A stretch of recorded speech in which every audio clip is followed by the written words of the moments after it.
बिस्मिल्लाहिर्रहमानिर्रहीम। अस्सलाम वालेकुम। सैयद याह्या हुसैनी आप तमाम देखने वालों की खिदमत में हाजिर है। सबसे पहले आप तमाम लोगों की चाहत, मोहब्बत, खुलूस का बेहद शुक्रिया जो हमारे साथ कनेक्ट हैं, चैनल को सब्सक्राइब कर रहे हैं और अपनी राय का इजहार कर रहे हैं। जब आपके पास कोई मनसूबाबंदी नहीं होती, आप खाली जहन के साथ खेलते हैं, आपके पास आगे बढ़ने के लिए कोई सिमत का तयन नहीं होता, तो फिर ऐसा ही नतीजा आता है जो अब से थोड़ी देर पहले नेशनल स्टेडियम कराची में आईसीसी चैंपियंस ट्रॉफी 2025 के ओपनिंग मैच में पाकिस्तान की 60 रन से शिकस्त की सूरत में सामने आया है। एक ऐसा मैच न्यूजीलैंड की टीम जीती जहां टीम पाकिस्तान ने टॉस जीतकर शुरुआत अच्छी की थी।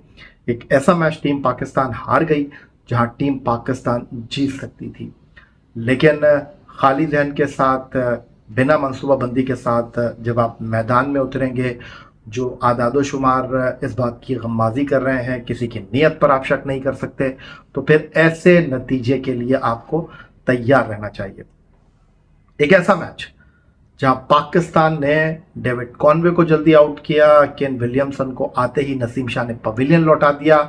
एक ऐसा मैच जहां न्यूजीलैंड की टीम फूंक फूंक कर कदम रख रही थी।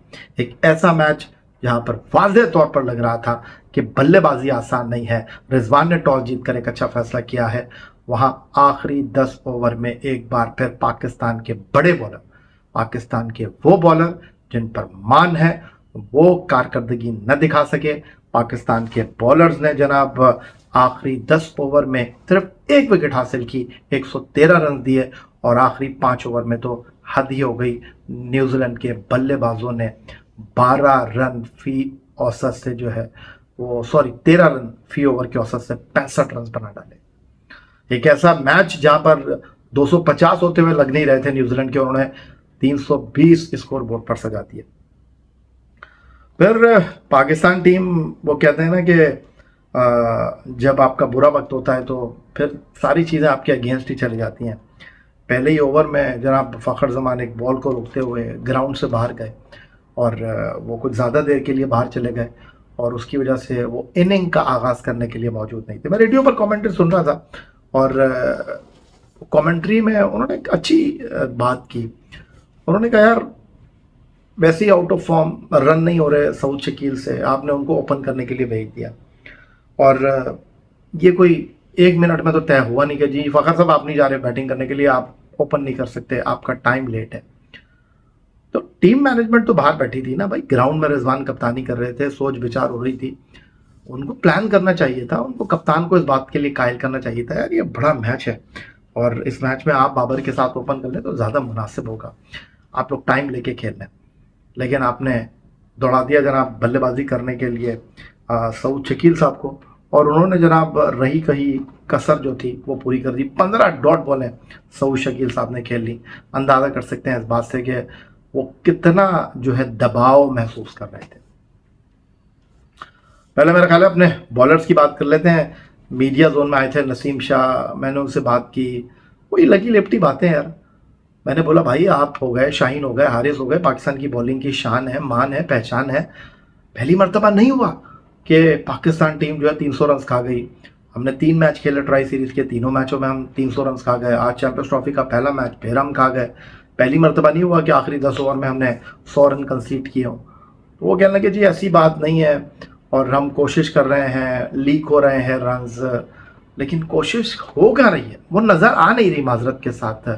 और मैं अगर आदादो शुमार की आपके साथ बात करूं तो 30 ओवर में हमारे इन 3 बॉलर्स ने 214 रन दिए,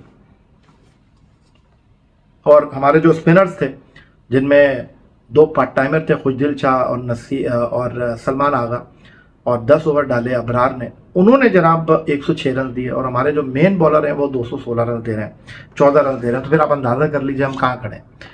और दूसरी तरफ अगर न्यूजीलैंड के फास्ट बॉलर की हम बात करते हैं तो उनके 2 फास्ट बॉलर ने 16.2 ओवर में 72 रन दिए। फर्क महसूस करें आप। हारिस क्या मुकम्मल तौर पर फिट नहीं थे, हारिस को खिलाना चाहिए था, ये मीडिया बॉक्स में आज गुफ्तगू हो रही थी। और कमाल परफॉर्मेंस दी न्यूजीलैंड के बैट्समैनों ने, और ऐसा लगा कि उनके पास अवेयरनेस थी, उनके पास सोच थी, उनके पास थिंकिंग थी जो उन्होंने अप्लाई की। पहले 10 ओवर में वो भी अच्छा नहीं खेले माजरत के साथ, और पहले 10 ओवर में उनकी भी हालत बड़ी पतली थी। और पहले 10 ओवर में उनके भी 2 आउट हो गए थे, 48 रन उसके बावजूद उन्होंने किए, और 28 डॉट बॉलें उन्होंने खेली पहले 10 ओवर में। हमने तो कमाल ही कर दिया, हमने पहले 10 ओवर में जनाब 44 डॉट बॉलें खेली। अंदाजा करें आप, यानी 44 डॉट बॉलों का मतलब यह है कि पहले 10 ओवर में से 7.2 ओवर में मैडन खेल गए। तो फिर आप भाई कैसे करोगे? और सलमान आगा प्रेस कॉन्फ्रेंस करने के लिए आए थे, वो कह रहे थे कि यार ये वही टीम है जिसने जनूबी अफ्रीका के खिलाफ 353 चेस किया। बट आपको ये बात अंडरस्टैंड करने की ज़रूरत है कि उस मैच में हमारे 9 में 90 रन थे, आज हमारे 10 ओवर में 22 रन थे। तो हम कैसे जीतेंगे?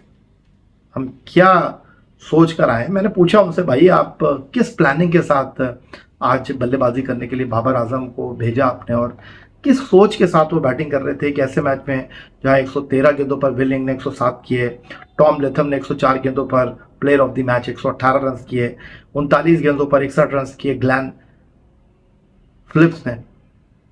फिर जनाब जहां सलमान अली आगा ने 28 गेंदों पर 42 किए, जहां 49 गेंदों पर खुशदिल ने जो है वो 69 रन किए, वहां पर यार बाबर आजम जो है वो 90 गेंदों पर 64 रन कर रहे हैं। और इन 90 गेंदों में बाबर आजम ने जनाब आपको हैरानगी होगी कि 51 ऐसी गेंदें खेली उन्होंने जिसपे उन्होंने कोई रन ही नहीं बनाया। यानी 8.3 ओवर बाबर आजम साहब जो है उन्होंने कोई रन ही नहीं लिया। विल यंग की मैं बात कर लेता हूँ, वो भी ओपन करने के लिए आए थे, उन्होंने जनाब 55 ऐसी गेंदें खेली जिस पर उन्होंने कोई रन नहीं बनाया।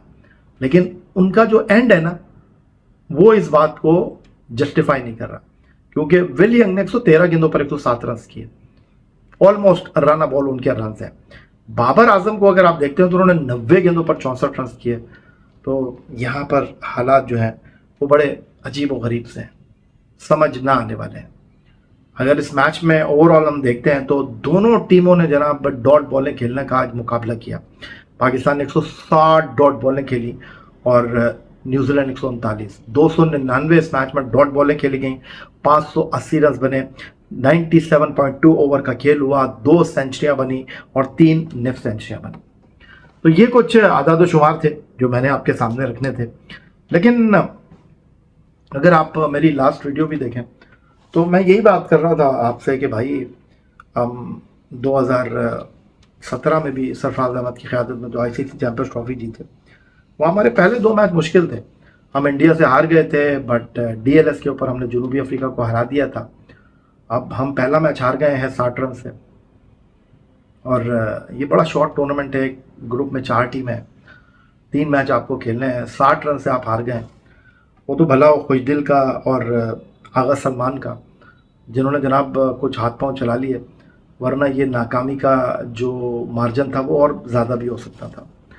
बट ओवरऑल अगर मैं बात करता हूँ तो अब हमारे लिए आगे कुआं है और पीछे खाई हो, क्योंकि भारत की टीम कल अपना पहला मैच खेल रही है, निस्बतन आसान टीम है, दुबई में वो खेल रहे हैं जनाब बांग्लादेश के साथ, और फिर उसके बाद उनका अगला मैच जो है वो 23 तारीख को हमारे साथ दुबई में। हमारी टीम आज दुबई के लिए सफ़र करेगी और फिर वहाँ पर एक दिन प्रैक्टिस है, फिर उसके बाद जनाब हर कोई उस हाई वोल्टेज गेम का इंतज़ार करेगा जिसके लिए आईसीसी चैंपियंस ट्रॉफी पर कोई कॉम्प्रोमाइज़ हुआ नहीं। बावजूद उसके कि कहा जा रहा था जी पाकिस्तान से मेज़बानी ले लेंगे, भारत की टीम जो है वो पाकिस्तान नहीं आ रही, लेकिन अब ये सारी चीज़ें जो है वो किस्सा पारीना बन चुकी हैं। लेकिन पाकिस्तान की परफॉर्मेंस जनाब टॉक ऑफ द टाउन है, ख़ासतौर पर बाबर आजम की बल्लेबाजी को लेकर लोग बहुत नाराज़ हैं। आज उन्होंने मिसबाउल हक की अगर मैं कहूँ कि याद दिला दी तो ये कहना गलत नहीं होगा। देखिए, कोई बल्लेबाज जानबूझकर इस तरह की कारकर्दगी का मुजाहरा नहीं करता। मैं मानता हूं कि पिच मुश्किल थी, लेकिन बाबर आजम इस टीम के सबसे बड़े बल्लेबाज थे। बाबर आजम इस टीम की जान थे, पहचान थे, शान थे, मान थे, लेकिन वैसा खेले नहीं। वो जावेद मियांदाद का किरदार अदा कर सकते थे, एक एंड को लेकर वो चलते और एक एंड से वो खिलाते जावेद मियांदाद की तरह, लेकिन उन्होंने वो किया नहीं। और वो किया नहीं तो हमारी टीम जो है वो दलदल में फंसती चली गई। और अगर देखा जाए तो 20 ओवर के 40 ओवर के बाद अगर सूरत हाल में देख रहा था तो उनके 207 रन थे और 40 ओवर के बाद हमारे 196 रन थे, तो सिर्फ 11 रन का फ़र्क था। और अगर बाबर आजम थोड़ी सी दानिशमंदी का मुजाहरे करते हैं, थोड़ा सा एग्जीक्यूशन करते हैं, थोड़ा सा मामलात को लेकर चलते हैं, थोड़ा सा दिल दिखाते हैं, थोड़ा सा सिचुएशन के हिसाब से बल्लेबाजी करते हैं, तो हार जीत खेल में हो जाती है, हम लड़कर हारते हुए दिखाई देते हैं। लेकिन इस वक्त शदीद सर में जो है वो दर्द हो रहा है और लोग भी बड़े हैरान थे। और मैं अगर ये कहूँ ना कि वो फ़खर बैटिंग करने के लिए नहीं आए, सलमान अली आगा बार बार कह रहे थे कि जी वो फ़खर नहीं आए तो हमारी प्लानिंग ख़राब हो गई। यार एक खिलाड़ी से थोड़ी प्लानिंग डिस्टर्ब होती है, 11 प्लेयर खेल रहे होते हैं, आपके पास गेम प्लान होता है। अगर आपका पहला प्लान फेल हो जाता है तो आप गेम प्लान 2 की तरफ जाते हैं। बिल्कुल ऐसा कुछ दिखाई दिया नहीं। और अभी फ़खर के ऊपर सवालिया निशान है कि भाई वो अगले मैच में चैंपियंस ट्रॉफी में हैं भी या नहीं है।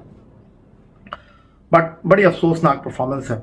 और देखा जाए तो एक आम तासुर यही था कि जी न्यूजीलैंड के साथ आपका मुकाबला नहीं है।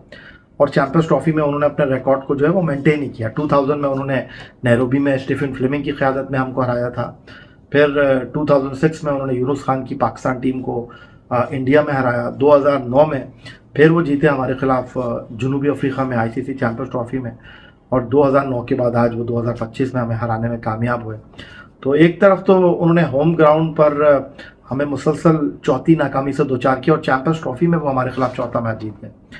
मामला काफ़ी संजीदा है और टीम पाकिस्तान ने जिस कारकर्दगी का मुजाहरा किया वो डिज़र्व नहीं करती थी। अगर मैं कहूँ कि जीत के लिए, तो ये कहना गलत नहीं होगा। हमारी गलतियाँ, हमारी कोताहियाँ, हमारे मसाइल, हमारी प्लानिंग बिल्कुल भी जनाब ऐसी नहीं थी जो हमें आज के मैच में जितवाती। 60 रन का फ़र्क है। ये सूरत हाल तब्दील भी हो सकती थी, लेकिन अफसोस के साथ कहना पड़ता है आखिरी ओवर में हमसे रन रुक नहीं रहे, पहले 10 ओवर में हमसे रन हो नहीं रहे। तो बस फिर क्या कह सकते हैं। बहरहाल उम्मीद पर दुनिया कायम है और पाकिस्तान टीम के साथ ये मसला रहा है कि हम जो भी आईसीसी का कोई टूर्नामेंट खेलने के लिए जाते हैं वो जीतेगा, वो उससे हार जाएगा, हम इसको हरा देंगे। तो अब इसी तरह की बातें जो हैं वो शुरू हो गई हैं। तो आप इस तमाम सूरत हाल पर क्या राय रखते हैं? उम्मीद है कि जो हमने आदादो शुमार आपके साथ शेयर किए हैं उसको आप पसंद करेंगे। लेकिन पाकिस्तान टीम की परफॉर्मेंस ऐसी नहीं थी जिसके ऊपर कोई क्या कह सकते हैं और क्या नहीं कह सकते। फिलहाल आपसे इजाज़त चाहेंगे। अपना बहुत ख्याल रखिएगा। चैनल को सब्सक्राइब करना मत भूलिएगा। अल्लाह हाफिज़।